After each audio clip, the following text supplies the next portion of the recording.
speaking from experience because I remember a few years ago when I was in Port Harcourt, a lot of my friends, you know, they were going to Dubai, going to UK, going to US, and I was going around the bush looking for land to buy. Some of them were mocking and writing me that, let's see when will you go to UK and London. And I told them that there is time to pay and there is time to play. As at that time I was paying, but today I tell you the truth, the story has changed.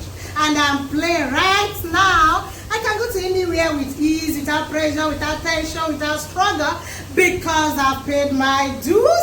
And I'm speaking to you to please begin to invest right now and also begin to pay so that you can play tomorrow. How will you pay?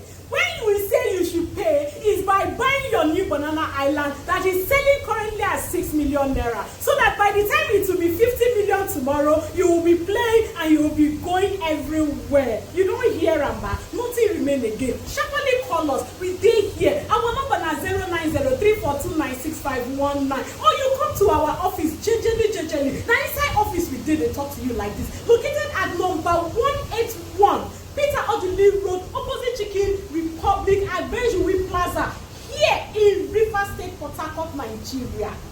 Please, I beg una. I don't want you people to cry tomorrow because a lot of people have been coming to my office to cry. That there was a time they were handling money, that there was a time they had money and they couldn't use the money. Like I said, the money in your hands is not guaranteed except it is being put in real estate because money is the easiest thing to fly from somebody's hand. Please, I am begging you so that I don't come and cry in my office tomorrow. Please, oh, hurry.